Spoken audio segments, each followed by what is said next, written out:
안녕하세요. 햇살입니다. 여러분 모두 다 사랑합니다. 감사합니다. 여러분 모두가 세상의 주인입니다.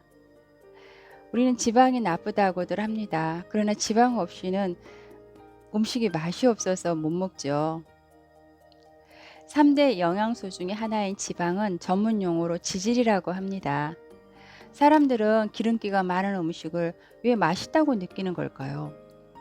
탄수화물이나 단백질은 1g에 4칼로리의 에너지를 생산하는 데 비해 기름은 1g에 9칼로리의 에너지를 생산할 수 있는 매우 훌륭한 에너지원입니다. 인체에 꼭 필요한 영양소이기 때문입니다. 탄수화물에는 반드시 섭취해야 하는 복합 탄수화물과 다량 섭취하면 안 되는 단순 탄수화물이 있는데, 기름에도 섭취해야 할 좋은 기름과 섭취하면 안 되는 나쁜 기름이 있습니다. 그러므로 자연 건강법을 실천하고자 하는 경우에 기름 선택하는데 대단히 중요합니다. 혈액을 끈적끈적하게 만드는 동물성 기름은 정육점 진열장 안에 소고기를 자세히 들여다보면 부위에 따라 붉은색 바탕에 흰색 기름이 군데군데 굳혀져 있고, 마치 빨간색 카페 뒤에 하얀 진주알을 박아 놓은 것처럼 아름답게 보이기도 합니다.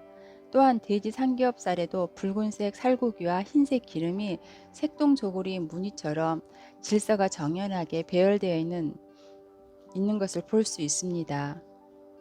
우유로 만든 버터가 상온에서 고체 상태가 되는 것처럼 소나 돼지의 기름도 상온에서 고체 상태가 됩니다.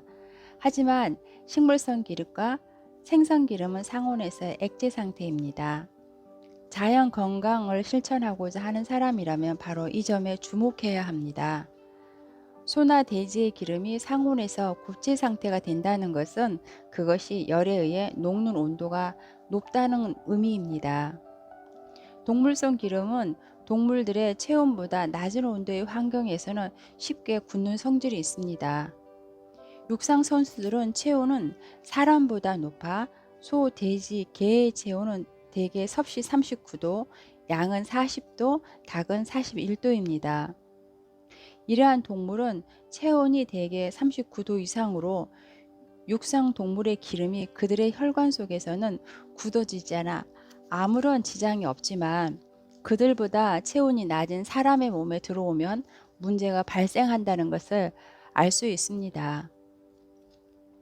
건강한 사람의 평균 체온은 36.5도이지만 그보다 낮은 체온의 사람도 제법 많습니다.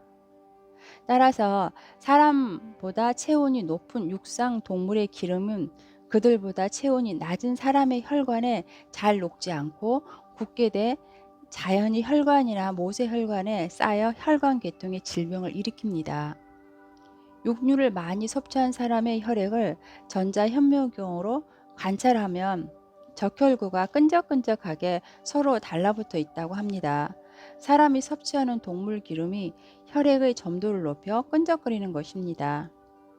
혈액의 점도가 증가함에 따라 끈적끈적하게 서로 달라붙어 있는 적혈구가 모세혈관을 제대로 통과하지 못하기 때문에 자연히 혈액순환을 악화시켜 손발이 차가워질 수밖에 없습니다.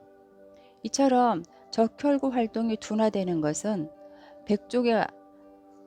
백족에나 되는 인체의 세포에 공급되는 산소 공급량이 줄어든다는 것을 의미합니다.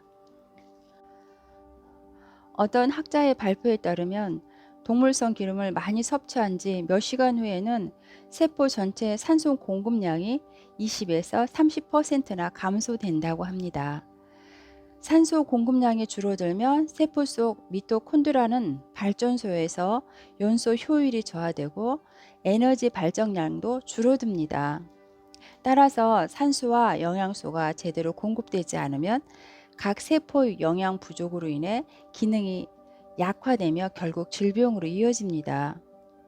동물성 단백질을 한두 점 먹는 것은 괜찮지만 과다 섭취해서는 안 된다는 것을 알 수 있습니다.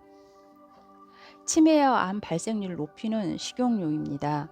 가정에서 사용하는 식용유는 주로 식물성 기름이므로 대부분은 주부들은 식물성 식용유는 몸에 좋을 것이라고 받아들이고 있습니다.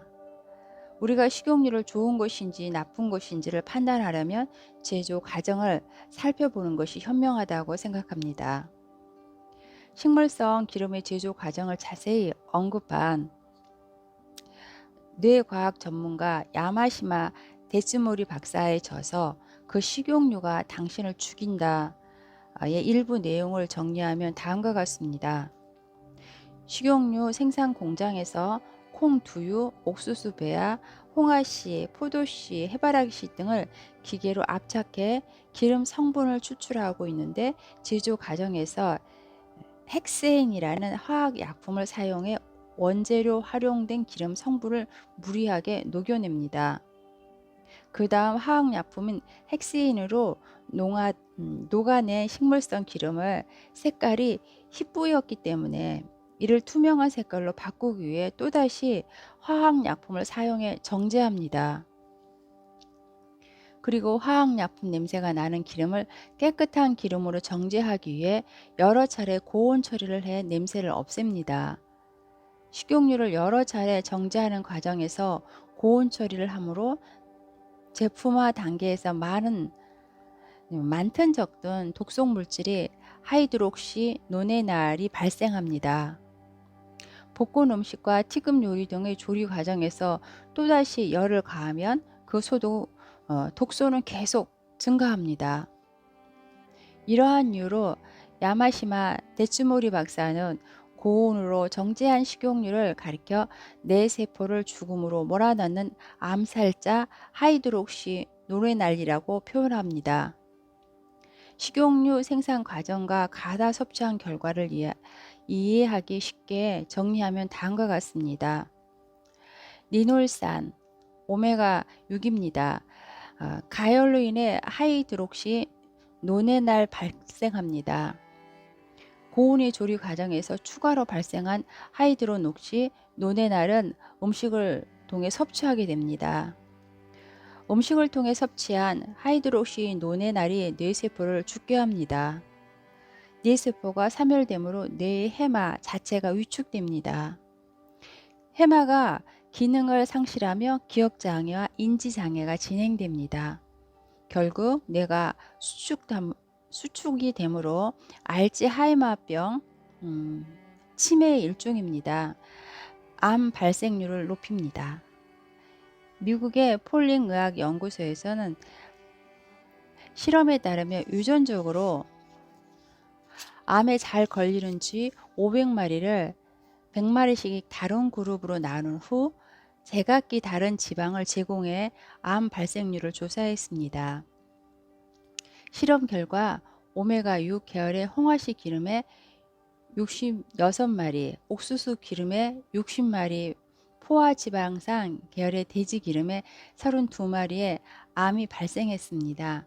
그에 비해 오메가3 계열의 생선 기름에서는 6마리, 아마인유에서는 겨우 2마리에서만 암이 발생했습니다. 위의 사실은 결코 쥐에게만 해당하는 것이 아닙니다. 사람에게 해당하는 점을 시사해주고 있습니다. 사람이 취하는 기름에는 건강에 좋은 기름과 나쁜 기름이 있다는 점을 밝히고 있습니다.